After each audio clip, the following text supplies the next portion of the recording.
Hello, everyone, and welcome to today's Fireside Chat, How to Improve Payment Integrity with AI and Machine Learning. I'm Leanne Jarouse on behalf of AHIMA. Before we get started, I'd like to go over a few housekeeping items so you know how to participate in today's event. Please note that at any time during the discussion, you'll have the opportunity to submit your questions to our panelist. To do so, type your question into Q&A at the bottom of the control panel. We will set aside time at the end of the discussion to answer your questions. Also note that the chat can be used to communicate with other attendees. If you are going to use the chat feature, notice that the default is for panelists only. We suggest that you switch to all attendees. The panelists will not be monitoring the chat during the discussion, so please type your questions into the Q&A tab. We're joined today by Jake Hoskins, Business Development Manager for Amazon Web Services. Jake joins us from Alamo, California. We're also joined by Steve Sutherland, Vice President of Information Systems with CERIS Health. Steve is with us today from Fort Worth. Welcome to both of you. For today's discussion, we're going to explore how artificial intelligence and machine learning can help streamline processes, improve accuracy, reduce cost, and ensure compliance in an increasingly complex payment landscape. So let's get started. How can organizations leverage AI and ML to address the claims process? Steve, will you start us off? Of course. Thank you, Leanne, and welcome everyone. Thank you for taking time out of your busy day to join us to discuss what has become a very impactful and relevant topic, not only in healthcare, but in our current world today. Artificial intelligence and machine learning are already impacting all of us in our daily lives in some way or another, and this will continue to increase as these technologies mature. The technologies are also having a significant impact on healthcare claim payment adjudication, with the potential to revolutionize processes and improve efficiencies and accuracies. Claims adjudication has traditionally relied on manual review of medical coding, treatment plans, billing, and other relevant information, which are time-consuming and error-prone processes which are ripe for the application of automation. AI and ML application can help automate these workflows and streamline the payment process. By automating the processes, organizations can reduce errors, accelerate payment cycles, and minimize administrative costs while improving the overall payment accuracy. AI and ML also have the potential to enhance revenue cycle management by analyzing historical data, to predict payment patterns, optimize billing strategies, and improve overall financial forecasting. These things can be accomplished by applying AI and ML algorithms to quickly analyze vast amounts of historical data, such as medical coding, patient records, billing history, all of which to identify patterns, detect anomalies, and make accurate predictions. So some specific use cases for these technologies and processes within the healthcare space are things like document claim matching and indexing. So if you have a relevant document that's associated with the claim and it comes in separate from the claim data, then that would need to be matched for processing or verification. So these technologies can be leveraged to match those pieces of information together. Also, claim identification, selection, prioritization, and routing for things like audits, approvals, escalations, etc. The automation of repetitive tasks and exception identification for processing and handling, which allows for the transition of analysts and knowledge workers to focus on higher priority and critical work while the machine handles the rest. Also using NLP, which is a subset of machine learning for smart search of medical records and documents by building and training specialized machine learning models. Also coding for clinical notes for billing generation and some use in clinical documentation improvement efforts to improve efficiencies and accuracies by using ML, NLP, identity extraction, et cetera, to help classify documents for HEDIS measures and those kinds of things. Go ahead, Jake. Yeah, sure. So Steve listed a ton of different opportunities to use AI to help improve your business. I like to think of it as it's a bigger lever that can help your folks get the work done that they're already doing. So when you're looking across all those, like Steve listed off all the projects, like, wow, man, that would take years to do all of those for my company, but it doesn't have to be daunting. You don't have to say, we're big banging, we're going to do 50 things all at once, even if your brainstorm has 50 ways to improve your business. It's really around taking an official or like first look of, hey, where's my staff spending the most time right now? And then where can I apply the AI to get, the lowest hanging fruit? You don't have to be heroes and take down the hardest project first. Like, go put the easy 25% win on the board like this year, and then work your way and have a roadmap, just like you would for the rest of your business process improvements, and really see where is my staff spending time today, and then where can I get a quick win with AI, and then build on that as you get into the more complex AI use cases that Steve mentioned.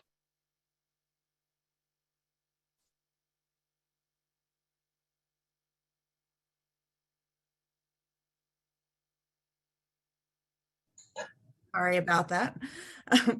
Thank you very much for those comments, and want to follow up a little bit on what are the keys to success, and are there any downsides to adoption? Sure. Some of the keys to success that I'll share through my experience is to be sure that your business strategy and your technology initiatives are aligned. You want to make sure that everyone's on the same page as far as the goals and all of the parameters of your projects. Also get buy-in and bonding with the key stakeholders. So again, that everyone's on the same page and everyone knows what's going on. Keep it simple and flexible. And Jake alluded to this a second ago as far as, trying to get the low-hanging fruit. So don't try to bite off a really, really large project to start with. Keep it simple, flexible, and start somewhere to get started.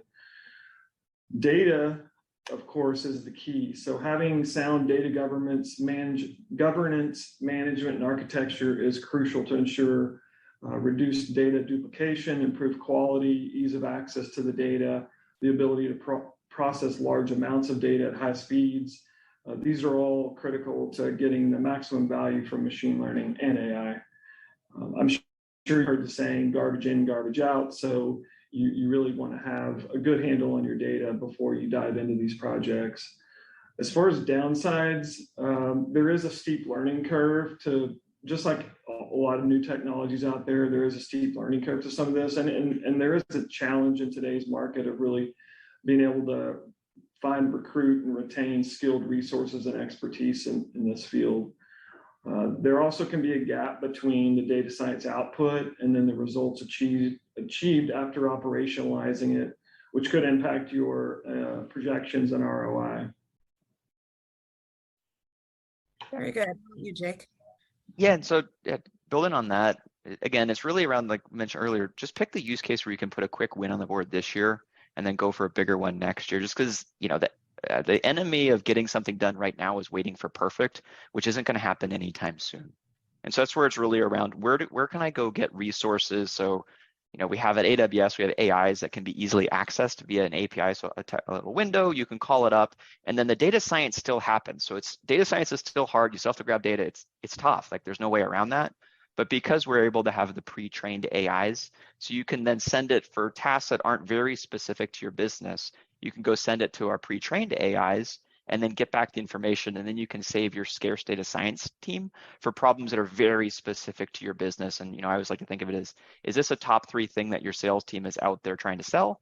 If so, great. Then you can focus your data science. Or if it's a top 3 operational performance thing that your, let's say, CFO is looking at on margins, great, spend your data scientist there. But if it's not one of those things, try to look for anywhere that you can speed it up and take stuff off the shelf incorporated into what you're building, so that way you can go faster and it doesn't have to be the steep learning curve for every part of the process. Any place you can grab something easy, get it done, I would encourage customers to do that just to speed up the business. Just because it's not about finding the 100% accuracy, it's really around, because AI is not 100% accurate, people aren't 100% accurate, but how can you combine those together to really help speed up your business? And look for, again, you'll keep hearing this throughout this, it's what can you do to put a quick win on the board and then save and build momentum with your organization for the more complex projects that could be coming down the road. Great. That's some great advice. So how can organizations determine ROI for AI and ML-powered payment integrity? Sure, and this can be a challenge, right? So obviously monitoring metrics such as your cost per claim, your productivity, your workflow throughput, those types of measurements that folks are looking at on an ongoing basis throughout organizations. So as those metrics can change as you introduce and roll out and implement these things, that's an obvious measurement. You want to establish a baseline and then track your progress throughout the implementation cycle. Again, though, reaching enterprise-wide scale, so rolling something like this out and being able to scale it throughout the organization entails a long-term commitment and significant investments. For example, if you're changing processes and workflows that require development and staff training, as well as cloud infrastructure costs, those can challenge your ROI. So, really having a good plan, doing your research, doing your analysis on what you're going to spend and what the lift's going to be to get there. Meeting or exceeding performance expectations can have more than just an ROI benefit. The time to value is critical. The quicker you can demonstrate value from AI, ML, data science, the quicker you get users buy-in and build management's confidence in the value to the organization. Very good. How about you, Jake? Yeah, and I mean, a big part of the process is that many of the costs of today's business process aren't clear line items on your spreadsheet when you're reporting up to leadership. So the costs that are easy to measure today, like the current process pre-AI, is like the cost of your technology. All the vendors will send you a bill. Same thing as the cost per people. So you can kind of say, hey, how many claims am I processing, for example, per person day?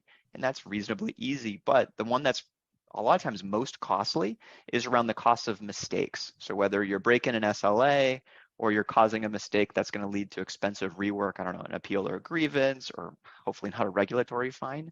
So those are where it gets really expensive when you have accuracy issues related to your current or speed issues related to your current process. And so when you're looking at the ROI, you got to understand the fully burdened today cost. And then when you're looking at, post the implementation of the AI, that's where you would include things such as, what is the cost of the AI on a go forward basis. Most AIs are priced on a pay per use basis. And so this could be anywhere between a penny to 10 cents per page, depending upon how much AI you're using. But then another important cost here is the cost of implementation. And so it's not free if you're using your own developers or you're hiring a system integrator. Either way, these are high skilled folks. Even if you're calling an AI that lives behind an API, you still got to move the documents through your process or grab them from the source, visit the right APIs that give you the information you need, and then put the information in the next step in your process. That's heavy duty work, and it needs to make sure that that's accounted for in your ROI calculation. And then the last one, as Steve mentioned again, is I measured as like, how many meetings are you going to have with other stakeholders to really make sure you get the full benefit of this work? So the projects I've seen that haven't been successful, that's where IT kind of goes into a shell and says, we're going to build something. And then they come out at the end, look what I built, but you didn't incorporate the concerns from operations, from finance, and those are the project that gets derailed. Versus if you bring in those other stakeholders early, they're able to contribute ideas and they're in the boat with you, making it better rather than the end of the process throwing rocks at what you built because it doesn't meet their needs. So those are the real ways to help drive your ROI, is keeping those costs in balance and making sure you list them out and have a nice clean. It doesn't have to be a 6-pager like we write for AWS for business cases. I like to see kind of a 10-line business case. Where are my costs today? What are my costs in the future? And then what's the win from going faster, going more accurately? It should be easy. And then everybody can look at it and get aligned. So how does AI make the process better for team members? Yeah, so obviously automation helps end users and the humans make more informed business decisions, which allows them to focus on higher value, more enriching work, and let the system get the low-hanging fruit, as Jake alluded to. I think it can also breed excitement about new tools and technology, whether that's the end users of some of these processes or whether that's the team who's building, deploying, and implementing these tools and technology. Good. Jake, do you have any thoughts? Yeah, I mean, I get excited about coming to work every day just because we're helping employees. Like, you're removing the drudgery from people's job. We're taking their least favorite part of their job, and then, we're having a machine do it. So then they're able to focus on the reasons why they accepted your job offer. Like, what do they want to do? They probably don't say, I accepted your job offer because I love hunting around through documentation to find some bullet points that are missing, and I'm frustrated I wasted my morning. Like, that's not a good experience. So I can give a quick anecdote. One of the first customers I worked with on the AI team, it's adjacent, but hopefully close enough. It was a PNC underwriter team, and they had a huge problem. The staff was quitting, so they couldn't keep their staff. Their staff was moving to more organized carriers. And so they said, hey, my biggest problem isn't accuracy. It isn't my throughput per person. It's my staff leaving. And so they wanted to implement AI so that way the AI could go grab, let's say, 80% of the data points they needed with a high confidence. And then it would flag, let's say, the next 10%, where it says, hey, the AI probably knows what it is, but maybe not. We want to have a human check it out. And then the AI at the end with the last 10%, the hardest ones, like, we don't know where to find this. So instead of the underwriters having to go on a paper chase looking for all 10 of the key data points, they only had to do that for one, and it was much faster. And so then they could spend their time making those tough judgment calls that underwriters love and that you need that expertise for, so the NPS of the employees went way up. Great. So what are some best practices in setting up and implementation of AI and ML for your projects? And are there common roadblocks to avoid? Jake, do you want to start us out on that? Yeah, so the biggest mistake I see customers make is diving in right away, going deep into the technology before they create the business case. So I'm a huge technology nerd. I love to nerd out and talk about technology with customers, but the reality is that for it to be a successful project, you have to start with the business case first. And so you have to have your thesis of how are we going to make money on this project? Like, what are the key drivers? What are the key costs? And then check it, as we mentioned, with all of the other business stakeholders. To enable that, we've created a quick check tool. So if you look at Amazon Textract, that's our service that gets information out of forms and tables and invoices and letters in a nice organized way. Customers can then kick the tires quickly. So you don't have to spin up a developer to learn how the API works. You can kick the tires on the AI. It's like, yep, this is going to support a 25% improvement in our efficiency, and kind of get to a quick yes, no. It doesn't have to be exact, like it, measured it's 37%. No, just thumbs up, thumbs down, at least 25% is a common breakpoint for us. And then after that, you're able to go build a deeper business case, bring in the other stakeholders and get alignment. The next step past that when you're doing your testing is to create a disconnected, like intelligent document processing module.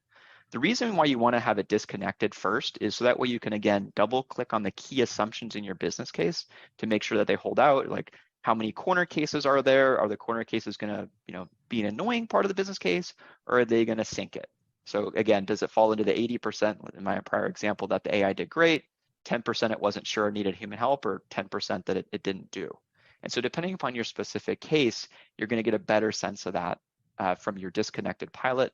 And then assuming that works out and meets your business needs, that's when you would invest the much more time and even more coordination with other stakeholders to connect your IDP module to the sources of documents and then the destination for the information, as well as connecting into the human in the loop system, so that way humans can check it and make corrections as needed. Just a lot more meetings, a lot more coordination, a lot more system integration costs. So it's really around stepping up the time and effort you put into your implementation as you get more and more confident that it's going to meet your business goals. Very good. How about you, Steve? Yeah, and so just to kind of add on to that, I mean, we're still pretty novice, I guess I would say, in this space, right? So I mean, we've been working in this space for a few years now, and we've done several projects. So based on my experience, coming up with the right use case to start, and Jake alluded to that, right? So getting with your business folks and determining where do we want to start, what is the right use case to start. You can't do everything all at once, and you probably don't want to jump in with the biggest project that you've ever done. So get those small wins. We like to build proof of concepts. So take that use case and build a proof of concept and prove it out. This will help you identify the risks and lower your risks as you dive in and start investing a lot of time and effort in a specific project, and increase that time. in the investment. And so really, we really like to prove things out and spend, a little bit of time and resources proving it out and then figuring out if that's the right direction to go or not. And if you've got 2 or 3 use cases and, maybe you do 2 or 3 proof of concepts and you go with the most successful one. Implementation time tends to depend on the amount of stakeholder meetings early on. So again, communicating with with all the team members and stakeholders involved to get the overall scope and goal defined and stick to it. Performing a cost analysis again, so all stakeholders are on the same page. Everyone understands the financial investment and commitment involved in undertaking the project. Few of the challenges or roadblocks, and this is kind of the second part of the question, but so there are a plethora of tools and frameworks out there. There's, everything under the sun in this space that you can think of and all sorts of different vendors. So really doing research and choosing the right ones, whether that's a tool, a framework, a vendor, a platform, choosing the right ones for your organization and your use case to be successful. Data, again, access to relevant quality data. A lot of these tools and models are going to be based on data. So having relevant quality data and having easy access to that. Sometimes the business impact is limited by managing its end-to-end life cycle. So again, implementation, scaling can be complex for especially large organizations. Numerous types of deployments and handoffs between data scientists, production, operations, those things, can be challenging. So just mapping that out and having a plan as you deploy. Very good. So how does all this impact the patient experience? Jake, would you like to? Sure. Off? Yeah, so the patient experience is real. Again, we keep going back to you need to be friends with the business stakeholders, to your left and to your right. So to get the best patient experience, so even if you apply all of the great AIs to make your claims process go faster, patients, we love the claims process, but they just want to get their healthcare problem solved and probably spend as little time with the process as possible. And so if you're able to do things to improve patient experience, ultimately it's how do you go faster and get it paid more accurately? So there's less frustrations around claims that were denied and they shouldn't have been, or waiting for extra information. So some of the other changes we've seen for customers that have implemented the AIs, it's what are you doing to expose this, not the AI itself, but the so what to the customer. So Jake, you forgot to, if I'm submitting something, Jake, you forgot to sign something. We can't process it till you sign it. And so then you have to work with, let's say, your apps team, your email communications team and say, send me a reminder. Jake, you submitted something, you forgot to sign it. Please sign it so then we can process you quickly. So then I'm not mad at my provider or my insurer. It's like, oh, that's on me. I forgot to do something. Or you can see where it is in the process, the same way as giving customers dashboards. But this isn't typically like directly the team that's implementing the AI. These are other teams as part of the patient experience, whether it's your app team or your portal team or email communications team. It's really how do you wrap that around to give customers a faster experience and also give them more visibility into it so they feel like there's progress being made and they have some degree of control and visibility around that. And the transparency really helps customer NPS go up. Yeah, I agree. Transparency is big. It's important to note that these technologies are bringing lots of benefits to lots of industries, lots of processes, but specific to healthcare and claim payment adjudication. And there's still considerations that we need to make sure are addressed: data privacy and security, addressing bias concerns, maintaining again transparency.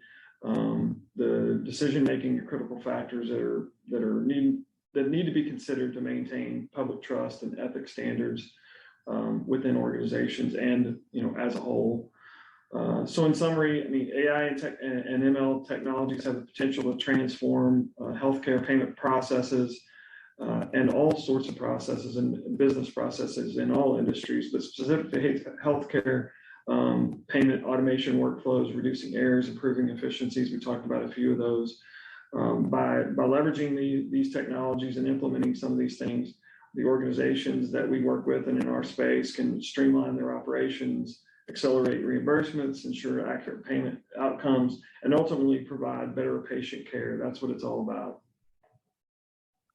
Great. So I think this has been a very informative, discussion so far, but maybe it's good to step back and kind of explain, what are the major differences between AI and ML and their, particular implications for payment integrity.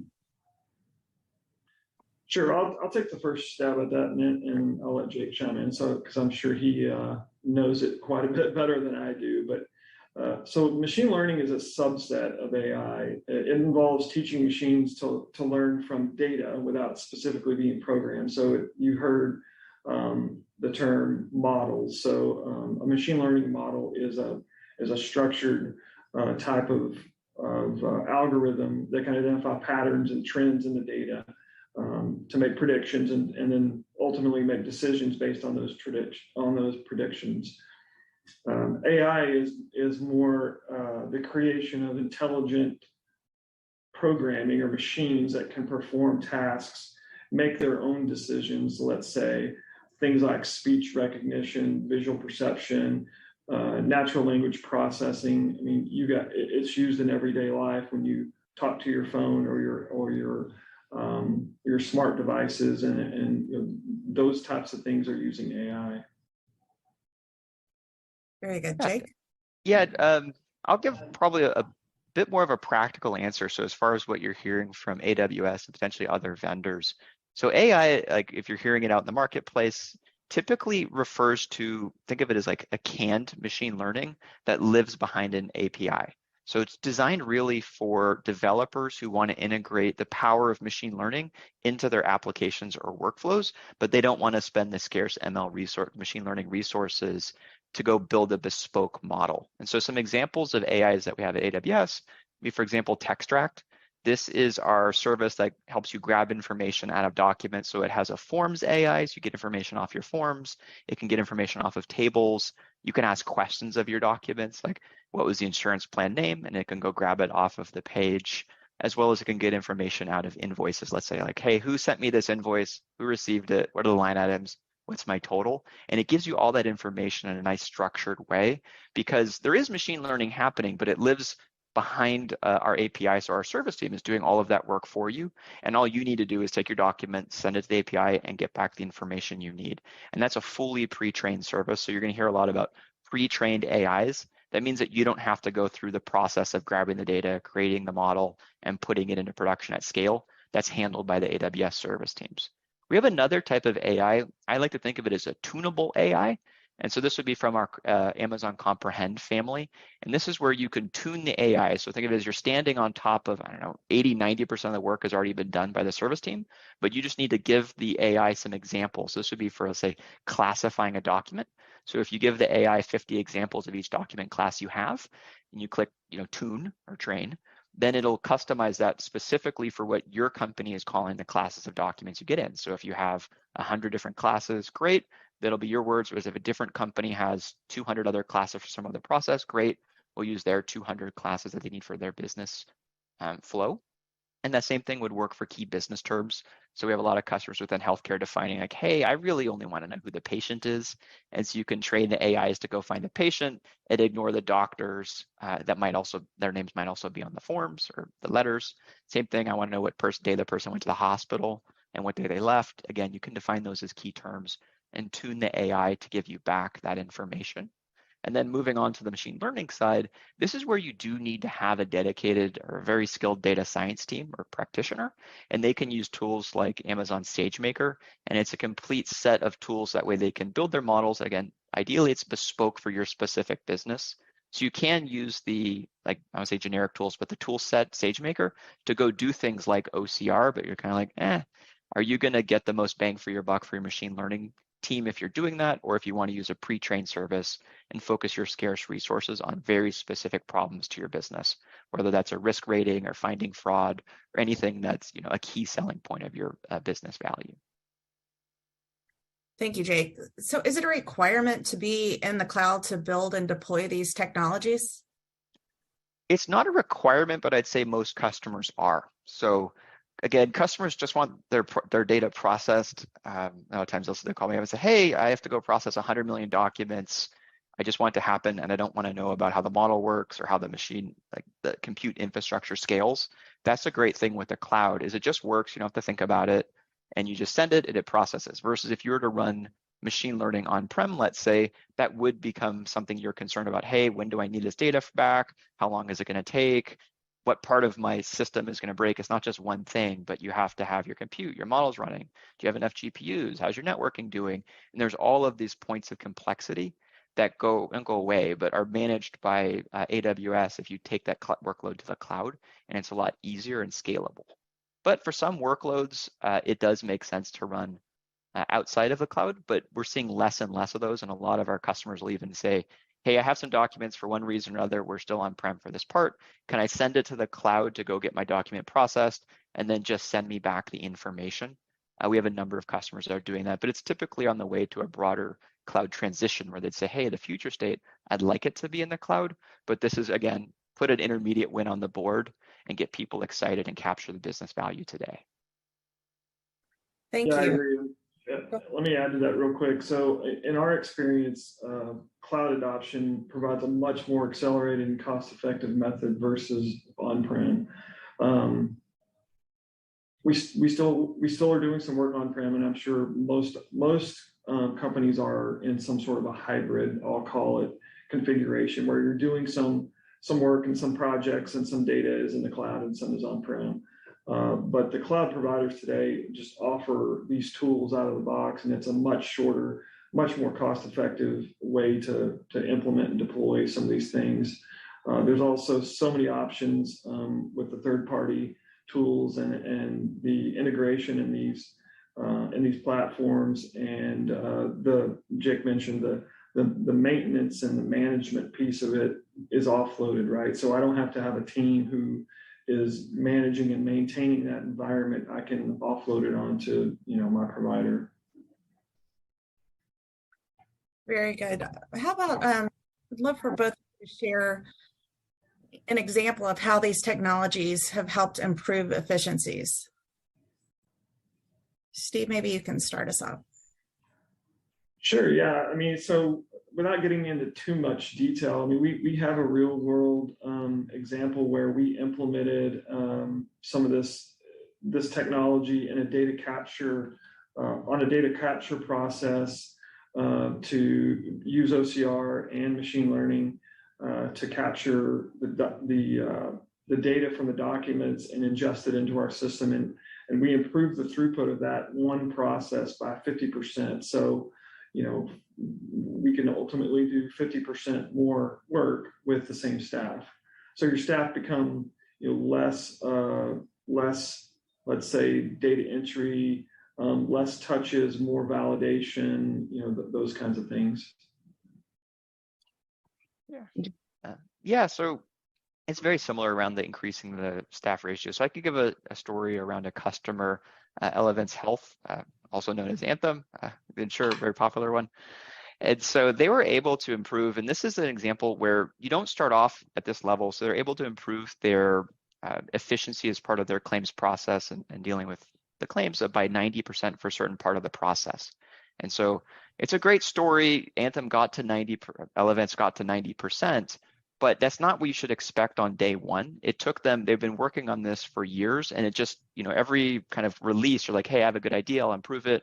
I'll improve it. And then eventually you get to very high automation ratios like you're seeing with Elevance of plus 90%. So it's a good target to go to, but just realize that it's not kind of a day one thing to have happen, and really start off with what's my plan to increase leverage over time.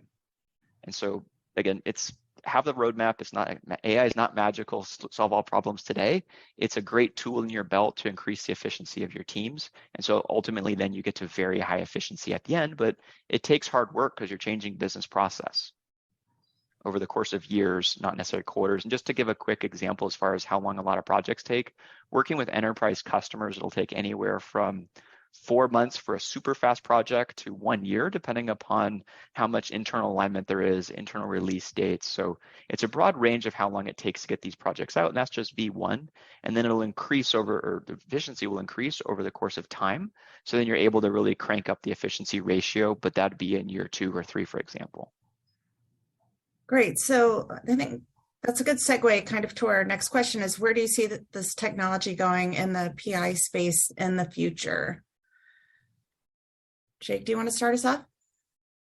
Sure. So, I mean, one of the key changes I see that's happening with most of the customers I'm speaking with is the incorporation of generative AI into their intelligent document processing workflows.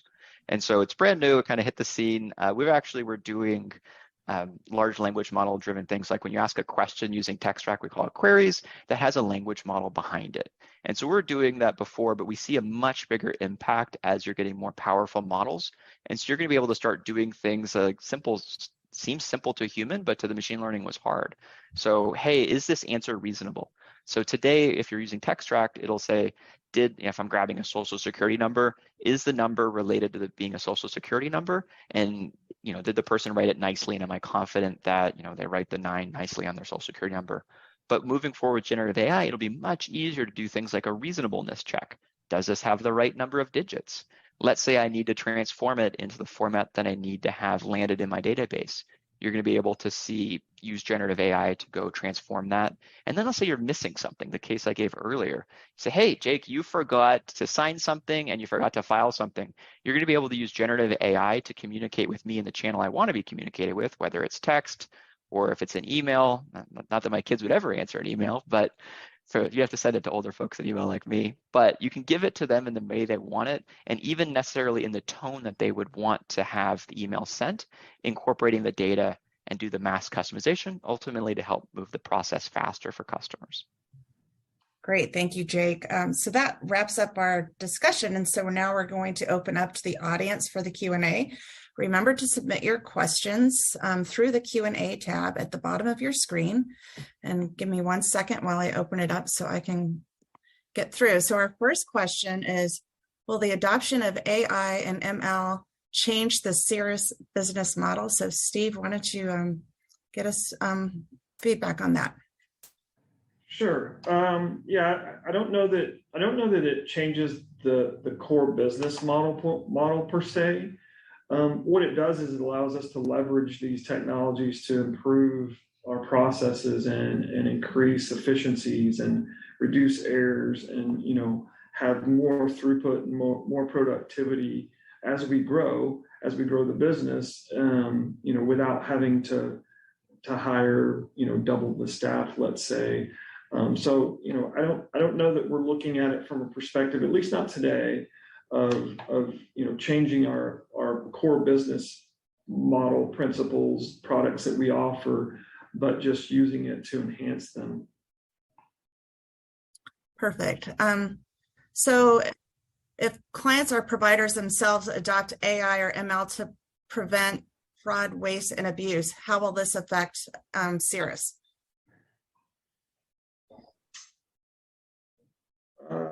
Sorry, I'm reading the question. Yeah, so I mean, I guess the thought there is that that would prevent some of CERIS is in the payment integrity space, so we're preventing some of those things from happening ourselves. But I think there's always going to be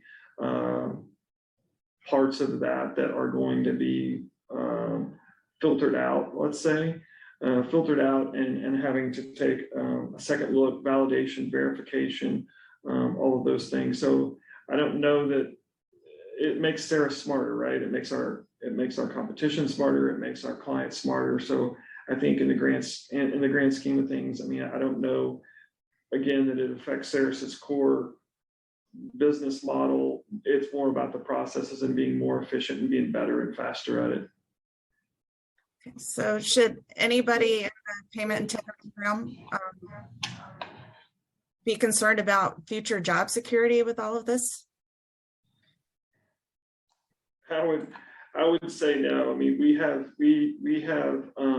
we're growing at a rate that we are hiring people as fast as we can, and so it's not about eliminating jobs. It's about doing the jobs faster and more automated and more efficient, so that we can process more work with the same staff.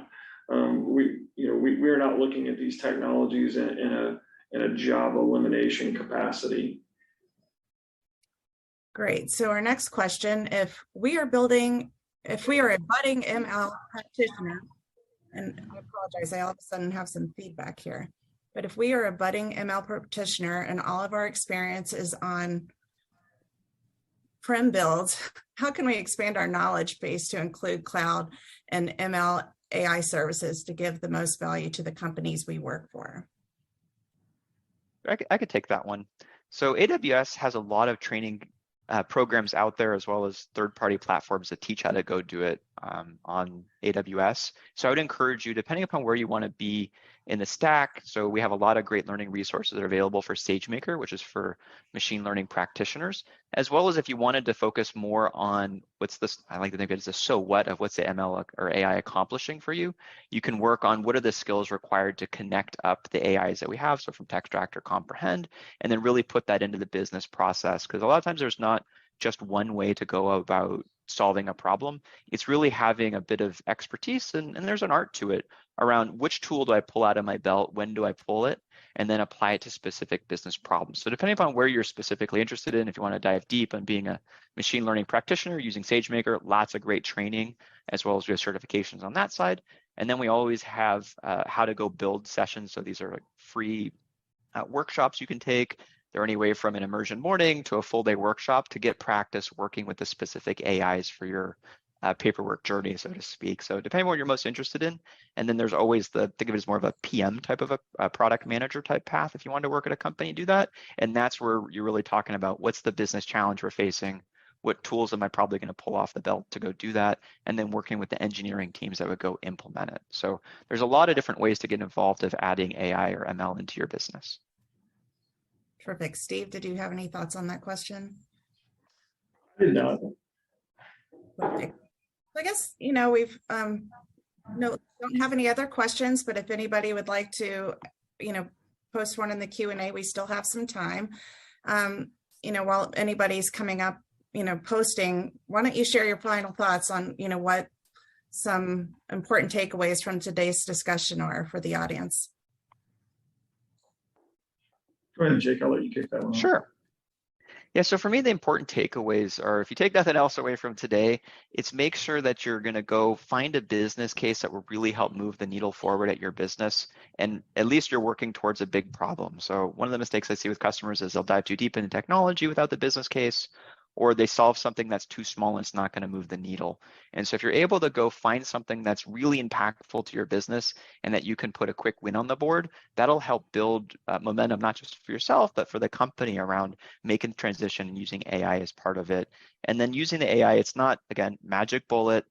Perfect is the enemy of good enough to make an improvement now. So you always got to think about, how can I help move the lever around increasing the automation ratio of the work you're doing and increasing the quality, so that way your staff is more productive and happier. So if you take nothing else away, those would be the top things I hope you take for the rest of the day.